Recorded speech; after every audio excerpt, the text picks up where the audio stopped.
Hello, everyone. This is Dave Warner with Small Town Life, part of the Studio 25 podcast network. And today we've got a fantastic guest that I've been waiting for a while to talk to here recently, catch up kind of thing. Scott Flansburg, owner of the Herkimer Originals, human calculator. We could go on and on, but Scott, welcome to the show. Thanks for having me back. It's good to see you, Dave. Good to see you too. So there are a lot of more people now than way back in the beginning who know you, but there's still a lot of people who don't know you. So I don't want the elevator pitch a little bit longer, but just who are you? Where the hell did you come from?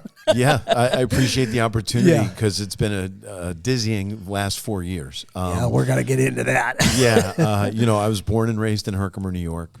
I discovered I was the human calculator when I was at L.W. Bill's school right off Main Street in Herkimer, a little 9-year-old kid, and all of a sudden numbers just made sense to me. Now, I served 6 years in the Air Force, and then I got out and started the human calculator, and I've been performing at schools and colleges and corporate events for over 33 years and performed for over 2 million kids. I've been on Oprah, Ellen. I've been in the Guinness Book of World Records for over 20 years as the fastest human calculator.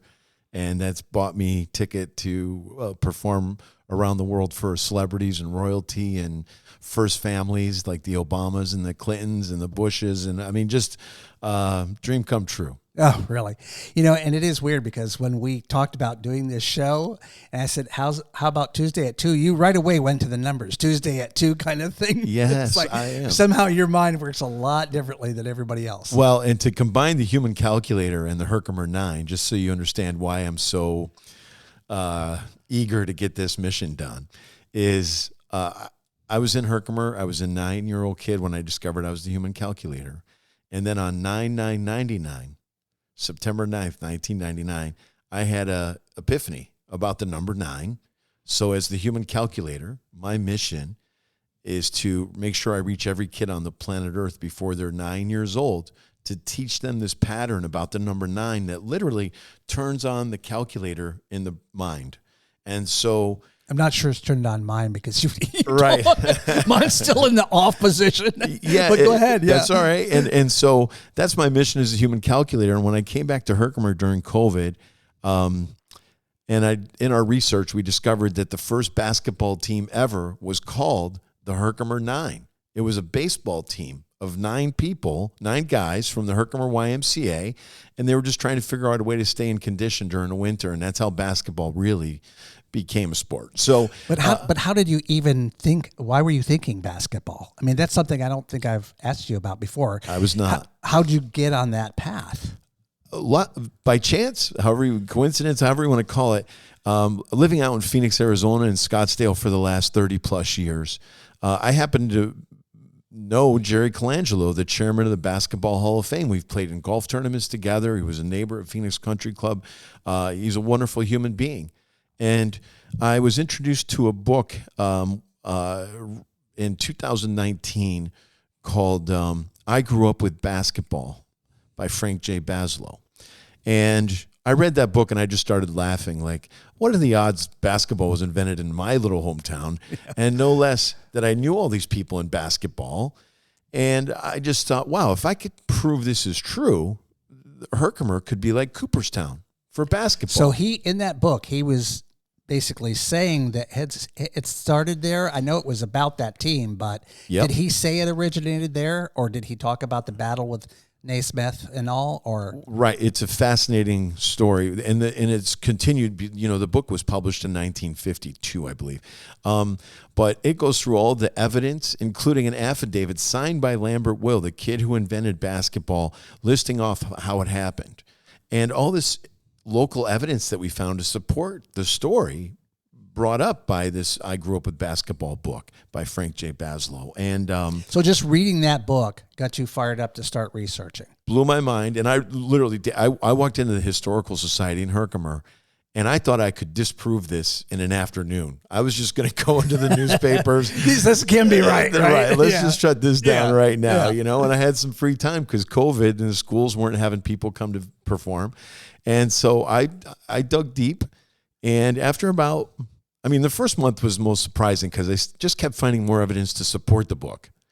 And after a few months, I was like, I went to my sister, Kathy Penry, and I said, hey, there's really something here. This is worthy of my time to go deeper on this.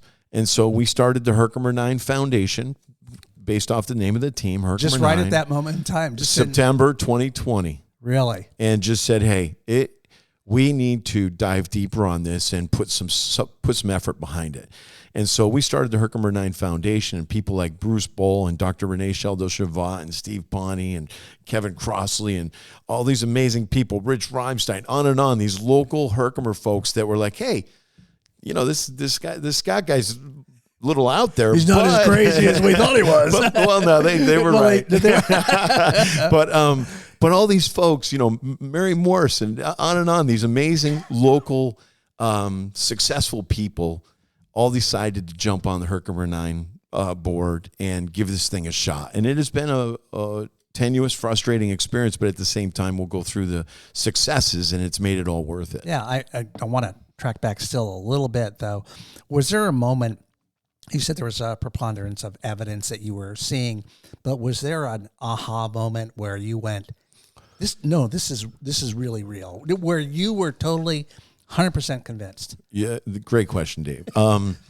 Yes. I was doing my research, and instead of looking at Herkimer's evidence and Lambert Will's evidence and Frank J. Baslow's evidence, I looked at the Springfield evidence to see how their story was told, because I never really went that deep in that.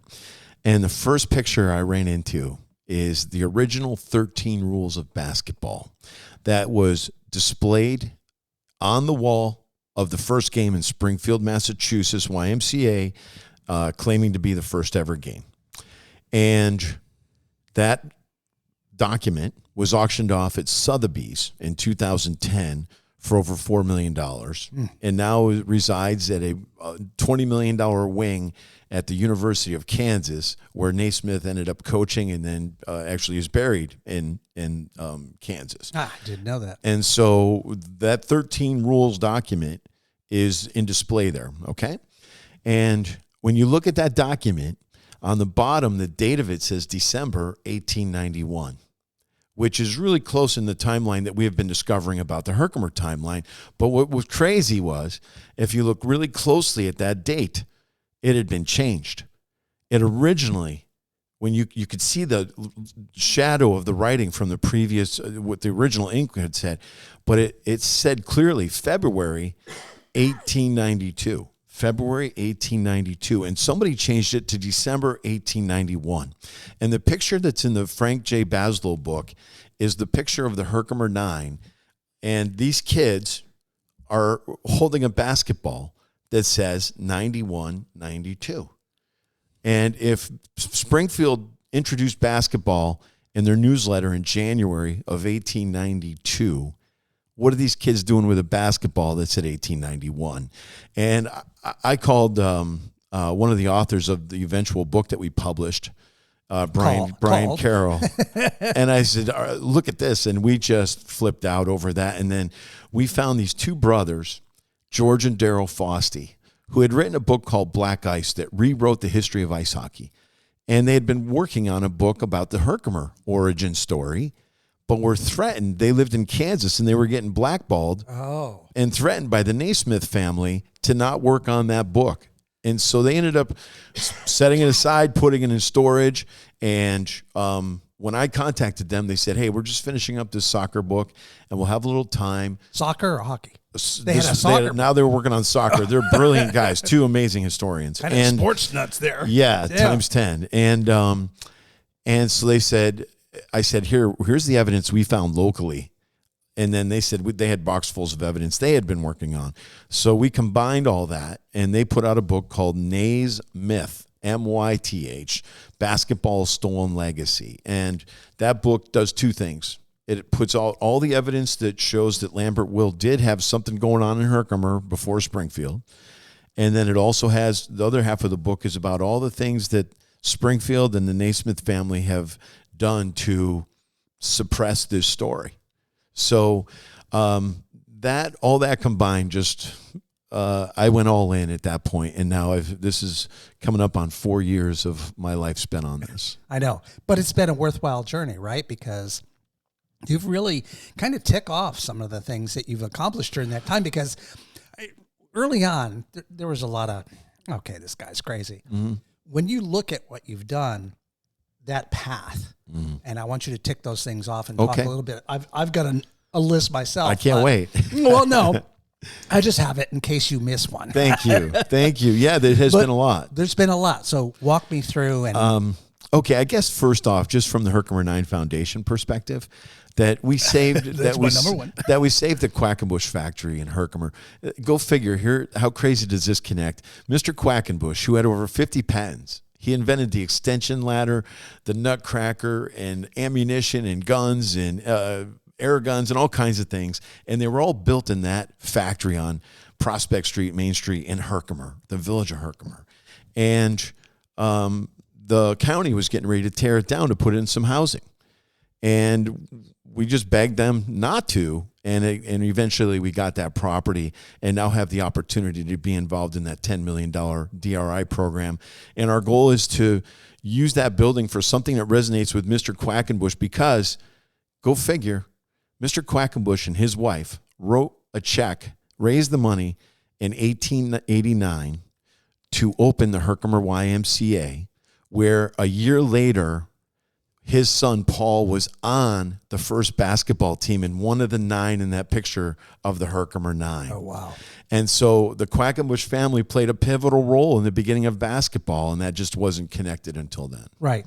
And basketball itself at that time was kind of a, I don't want to say valley, but a small town kind of sport where there were different teams playing each other, right? Yes. Talk about that a little bit. Mohawk Valley. And the Foste brothers and Brian Carroll uncovered all this evidence that showed that things happened along the New York State Thruway and the Erie Canal that brought basketball to villages and towns and cities across the CNY, Central New York area.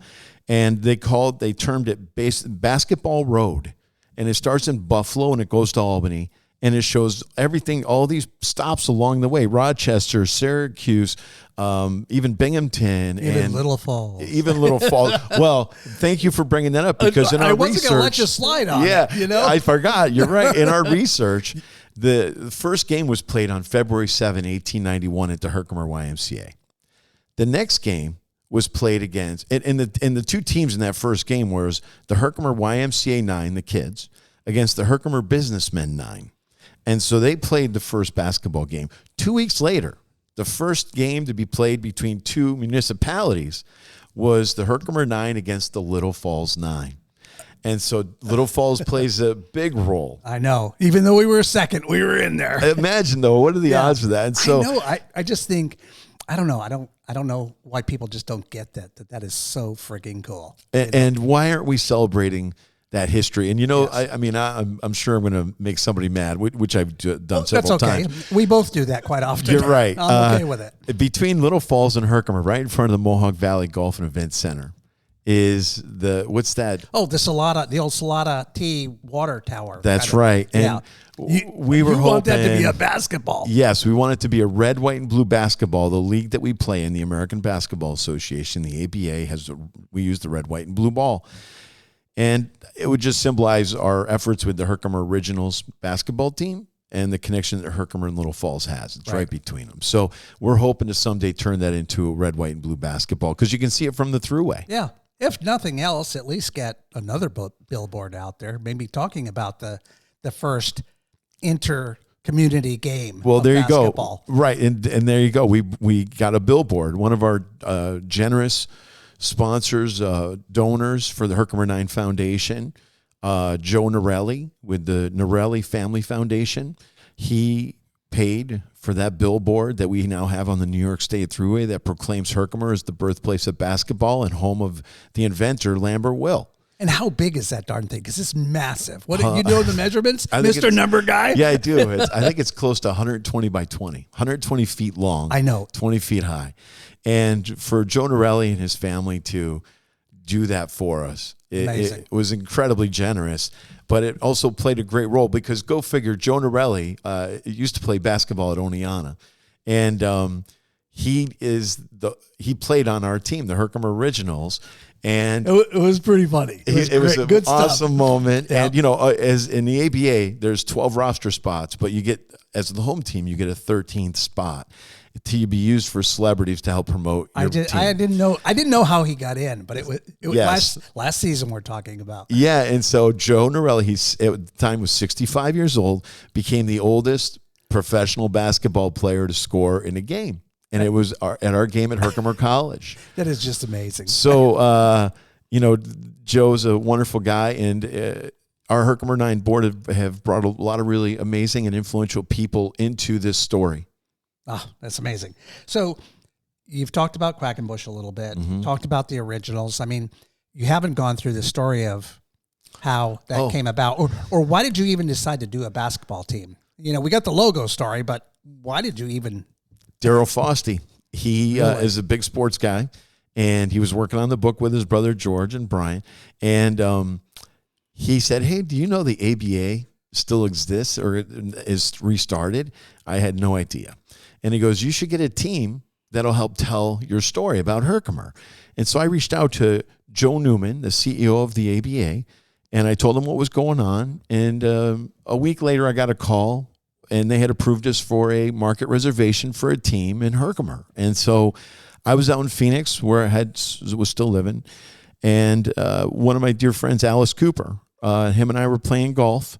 And I got the call from Joe while we were on the golf course. And he goes, "Hey, you got a team." And I hung up and I told Alice, and he'd been listening to the story. You got a team. A semi-pro basketball team.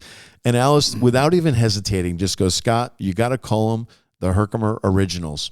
And he hits his shot, and he walks over to the cart, and on the scorecard, he writes Originals, and he makes the O look like a rim and a net, because we had the first game, the first rim, the first net, were the Originals, were the OGs. That all happened in 10 seconds. Wow.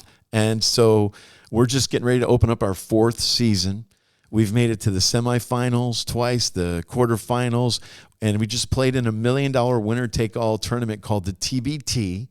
And how did you get into that? Because I didn't hear that backstory. This was a year and a half ago. I reached out to TBT and just said, "Hey, send me the information just in case, because we're in this league and we have access to a lot of good players." And to get a spot in the tournament's rare because there's only 64 entry spots. It's $10,000 to get in. Winner take all for $1 million. And this year, a team out of Syracuse dropped out. It'll hit me here in a second. The name Boeheim's Army.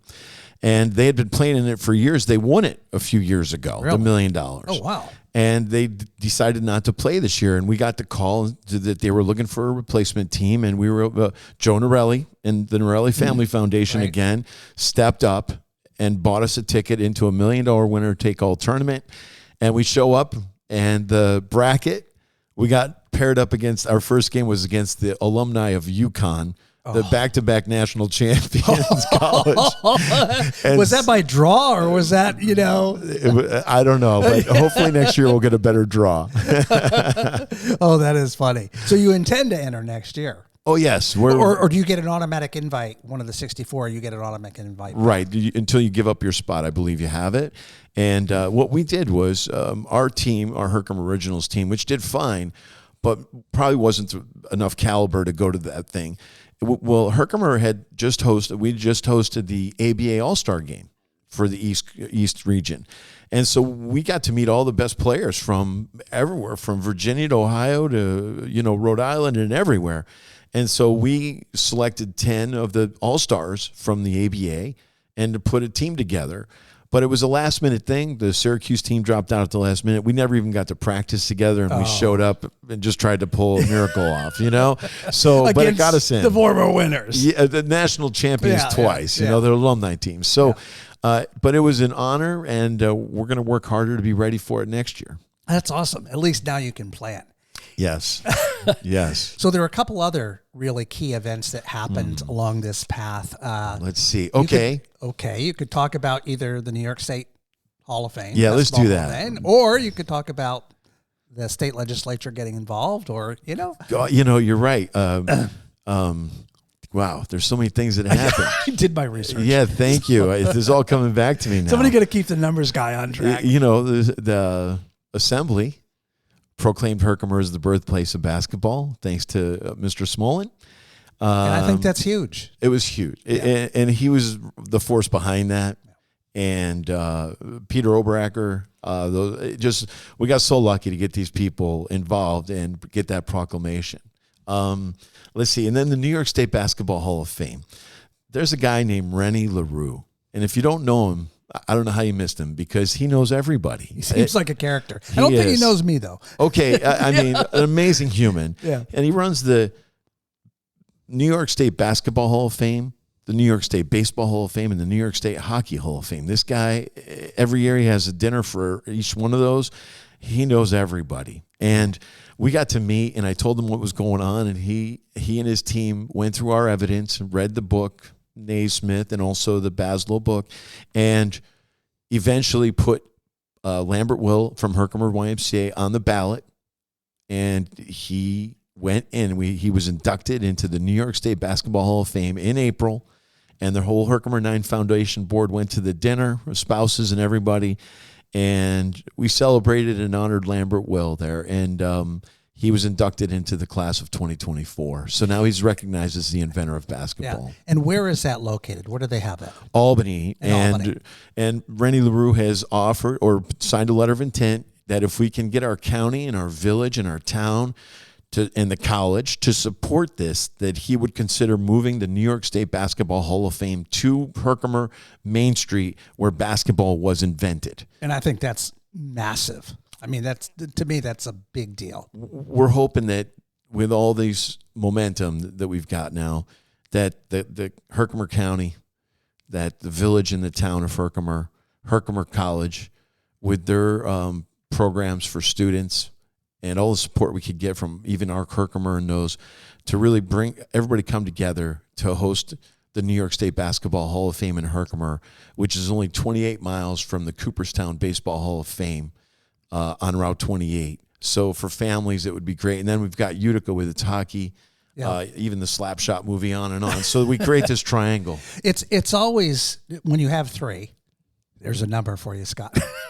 Tesla. But yeah. Well, when we look at the, like alcohol tourism, I call it, you really we have an awesome brewery here. Mm-hmm. But if we had two more, you become a destination. Yep. And I think that's what you're trying to create, is that destination of, think about it, Cooperstown and Herkimer, the basketball, New York State Basketball Hall of Fame. And it would be awesome. And if we could do something in Utica, hockey-wise. Well, and don't forget, we have a diamond mine here.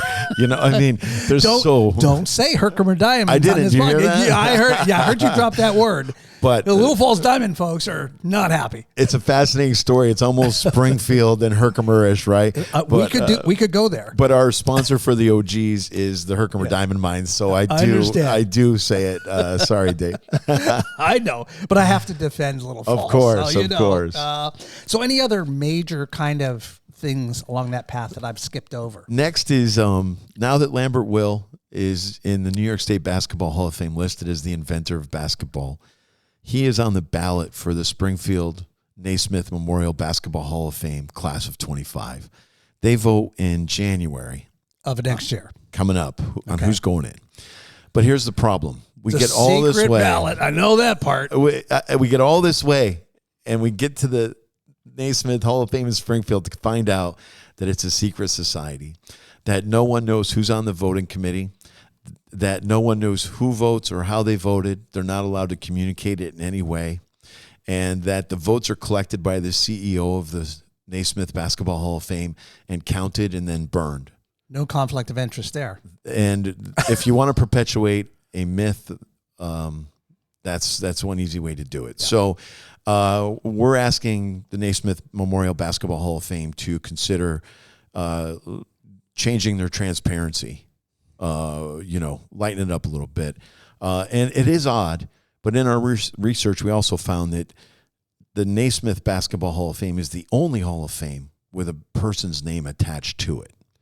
No other national or, big sport Hall of Fame has a person's name on it. That's interesting. Yeah. Thinking about it. Yeah. I'm not sure why they did that. But, you know, one of the things that we've learned about the Baslow book after the Baslow book is that Mr. Baslow, Frank J. Baslow, and Lambert Will in the early 1950s ended up going to Springfield because a group of businessmen in Springfield decided to open up the Hall of Fame and name it Naismith Hall of Fame. And they went to fight for it. Yeah, and there was a big battle over that. Big battle, attorneys, committees, the lawyers, the whole thing, right? And we recovered over 300 documents from that meeting. We found them in a cellar at Columbia University. Good Lord. And it really gave us a lot of insight into how close it was, and that Herkimer just didn't have the money or the momentum and decades of a head start from Mr. Naismith. And they had corporate backers and everything, right, on that? Everything was already done. It was all a done deal. The coaches, you know, everybody, nobody had heard of Lambert Will. Right. Really. And so Mr. Will and Mr. Baslow came back to Herkimer in 1956, and I think that's when it ended, where they gave up. And then go figure, when they do open the Naismith Basketball Hall of Fame a few years later, the first thing they do is not include Lambert Will or Herkimer 9 or the Herkimer YMCA in any way. And that stayed that way, Dave, until 1990s. In 1994, Springfield was doing a display about the 100-year anniversary of basketball. And they finally put a display about Lambert Will up, about him being involved in the beginning. And the Lambert Will family was so overwhelmed, so excited, they took their physical evidence to Springfield. And the curator at the Hall of Fame put that under glass, a picture of Lambert Will, a picture of the team, a ticket from one of the YMCA members. They put it under glass, and they had a ceremony on like a Monday morning at 9 a.m., no media allowed, just 30 family members, Lambert Will. They left after that. Very emotional. We have the videotape of it. And one of the family members went back a month later, and the display was gone.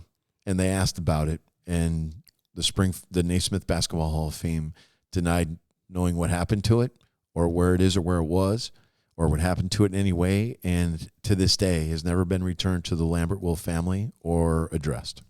So that evidence, basically, because that was evidence, right? Yeah, and then it gets crazier. In 2009, 2010, the Foster brothers are working on the book about basketball starting in Herkimer. Right. An article occurs in, let's say, September 2010 in Kansas. A month later, the Naismith family contacted Sotheby's, and 2 months later, the original 13 rules of basketball were auctioned off for over $4 million through Sotheby's to a billionaire or something in Kansas. And so that the Naismith family got rid of the 10 Commandments of basketball, the most important document in basketball history, to auction it off at that time. Just the timing of all these things. So I know I could go deep conspiracy rabbit hole wise, but when you look at those pieces of evidence individually, there's definitely patterns on both sides. And the Herkimer timeline never changed. Everything we found has continuity. Right. But the Springfield stuff, changing the dates, all these documents we found that show that there's some nefarious activity. Do you think there's more evidence to find, or are you at the end of the finding, or do you think there's still more out there? Great question. There's more, but we know what it is now. When I first talked to Springfield, I met with the senior vice president of the Hall of Fame, and he was fascinated, had never heard anything about Lambert Will. And I walked him over to the 13 rules that's at the entry of the Hall of Fame and pointed out the date. And that's when I saw him see that there was a date change for the first time. So I knew something was up. And so he said, hey, if you can find some evidence, we would love to see it.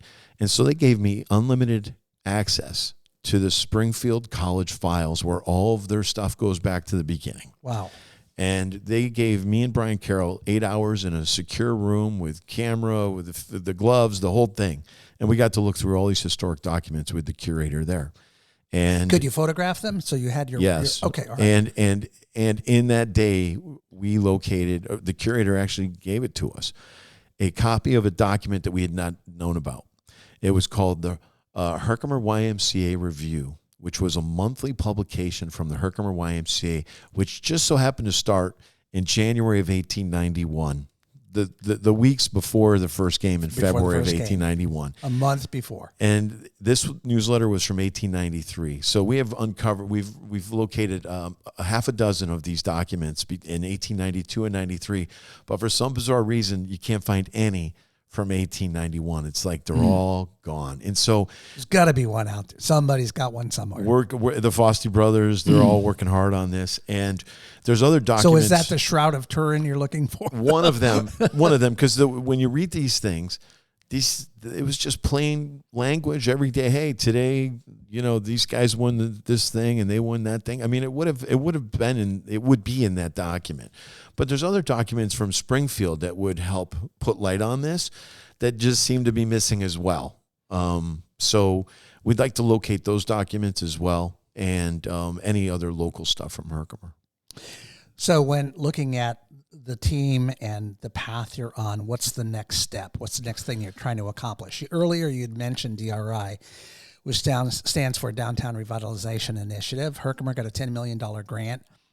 How do you fit in that picture? Is that the next step forward, or do you have other steps around that and with that? Well, it's funny. When we started the Herkimer 9, Delta Engineers did a video for us to show if we could recreate 1891 on Main Street, Herkimer, to freeze in time the moment that basketball was invented.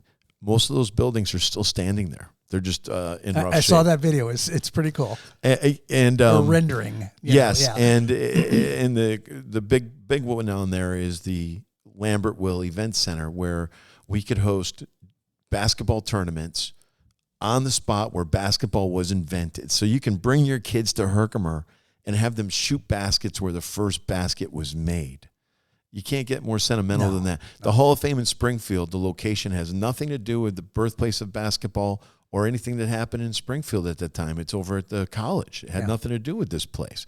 So we have the spot where it happened in the You have the sacred ground. Yes, exactly. And our goal is to get the county and the village and the town to all work together to help us make that, revitalize it, but create a moment in time and a place where families can come to celebrate basketball at the highest level, just the same way they do it 28 miles down the road in Cooperstown for baseball.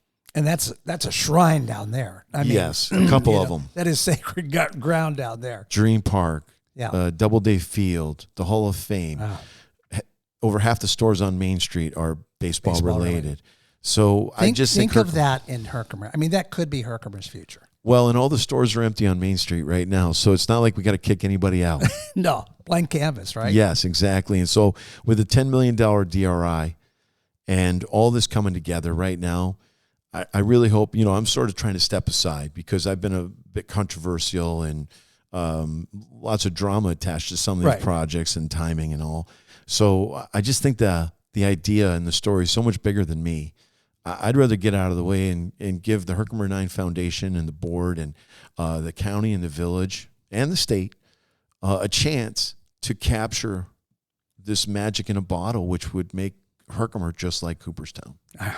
I think it's an opportunity we can't ignore. Thank you. I mean, we really can't. Well, and I got to tell you. I think it's exciting for Little Falls. We're 6 miles away from what you're talking about. Yes. And we were part of it in the beginning. I mean, we should be on board as well. Well, and my goal is I would love nothing better than for these AAU teams, these junior teams that travel around and play all the tournaments all the different times.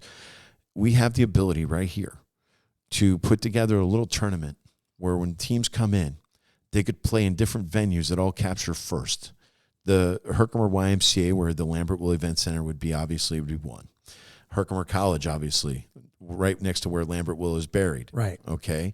Little Falls YMCA, where that signifies... That's a small court. We would do a half court thing, maybe. But these are little kids, the juniors, right? And that would be where the first game happened outside of Herkimer.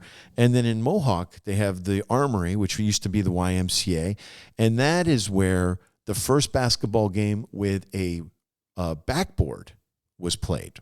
Oh, really? And so for the kids to have to play games in those different areas, they'd have to come to Little Falls and have lunch or dinner. Yeah. And they're in Herkimer, they're in Mohawk, they're on the Erie Canal, they got the Diamond Mine. I mean, and 28 miles to Cooperstown. I just think we need to take advantage of this one in a million It really is. Yeah. thing. Yeah. No, I'm with you. Let's talk about the team a little bit. We got a season coming up. Yes.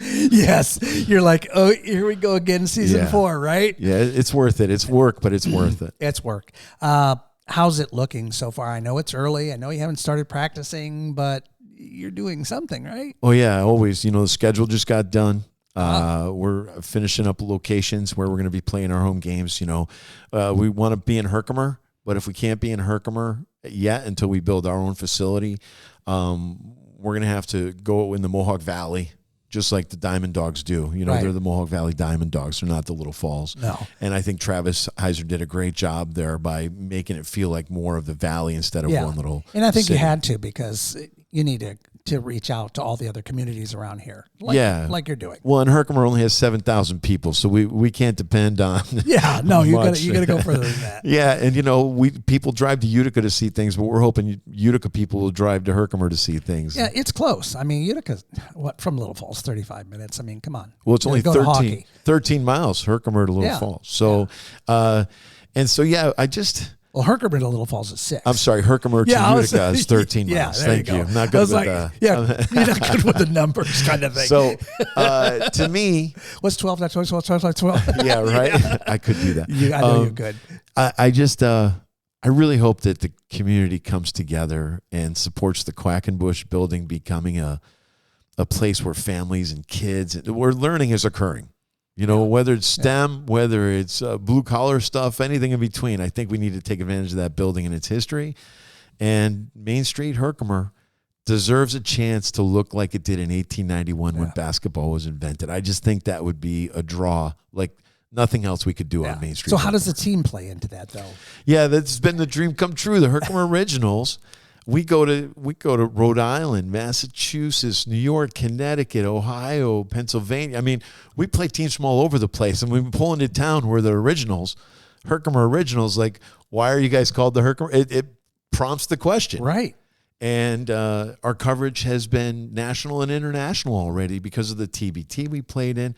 And so it just turned out to be an amazing vehicle to promote the story that Herkimer invented basketball. So it's been very rewarding. You've got the schedule. Yeah, we got a schedule. We're getting venues. Players. You're already recruiting. Well, we got about half of our team from last year that's going to probably come back.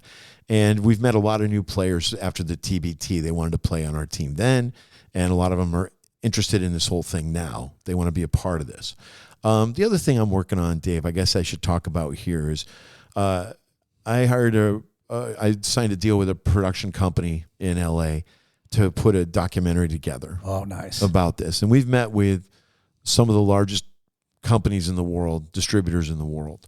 And we haven't got it across the finish line yet, but every meeting we learn, and every meeting we can see that these people are genuinely interested in this. It's just a matter of whether they want to put their brand on something that isn't, you're fighting a 130-year conspiracy, NBA, ESPN, all those folks are all in on this stuff. Oh, yeah. So I'll take them on.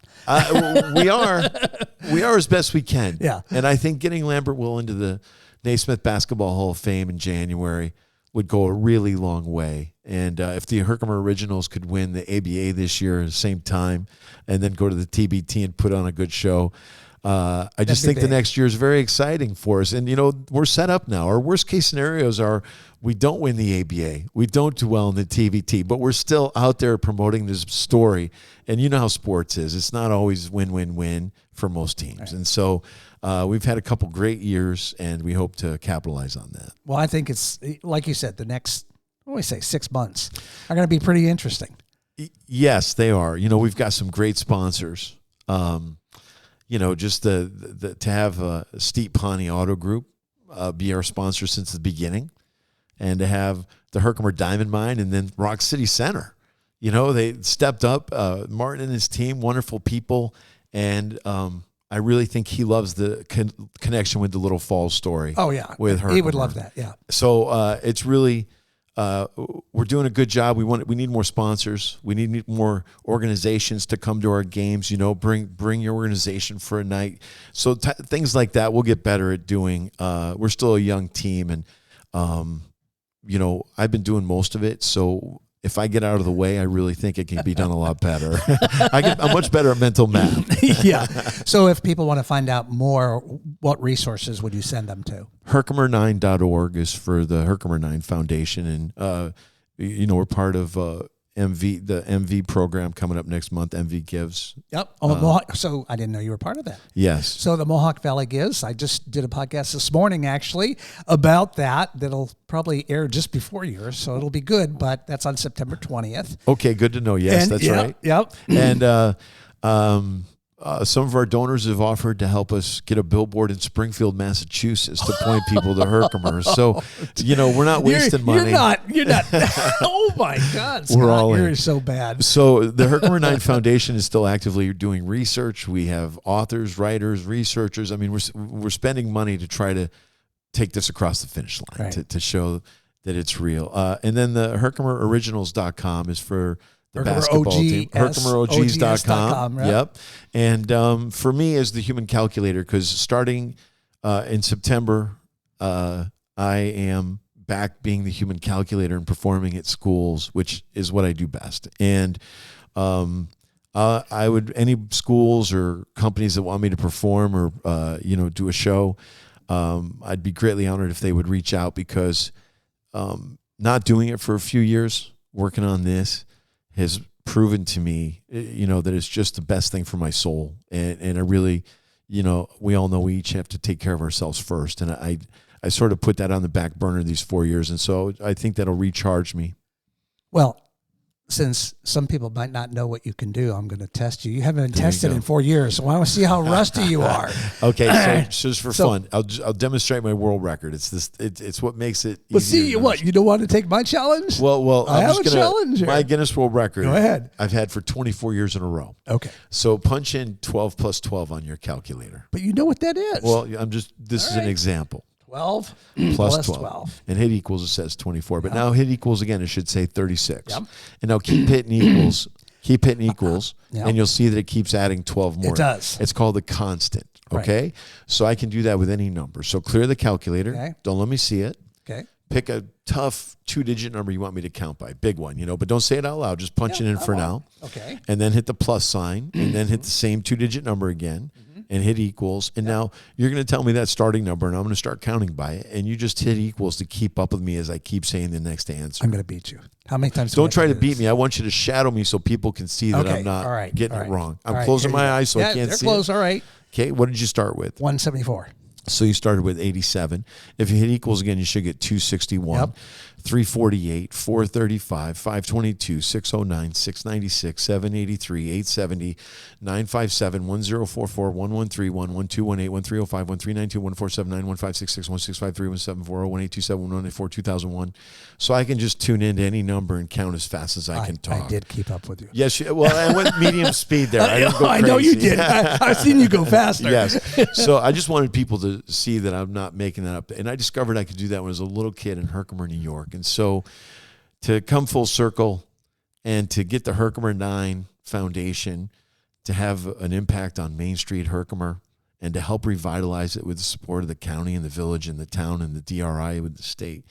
And to give the kids something. Well, there's no kids on Main Street, and this would change all that. The event center in the Quackenbush building would be the magnets that Main Street needs to start revitalizing. Yeah. So it's been a fun 4 years, Dave. I got to be honest with you. I came home to Herkimer once a week, once a year, and it was for the Cuyahoga Valley Golf Tournament. It's a big annual thing. Yep. And I went to West Canada after Herkimer, so it resonates with me. And it's like a reunion every year. Right. And when I came back, and my sister Kathy and her husband Bill sat me down one night and said, maybe you should try this. And to this day, I wake up every morning like, what have I gotten myself into here? But it is an honor, and I hope I do help the village of Herkimer down, in the end. Well, I think you've given them plenty of excitement, if nothing else. Thanks, So Dave. thank you for being here today. Well, and I appreciate you keeping up with this because, I tried to. and I hope that the documentary and movie or series or whatever it turns into communicates this amazing story that needs to be told. I think so too. Thanks for your All time, right. Dave. You're welcome. We'll see you next time on Small Town Life.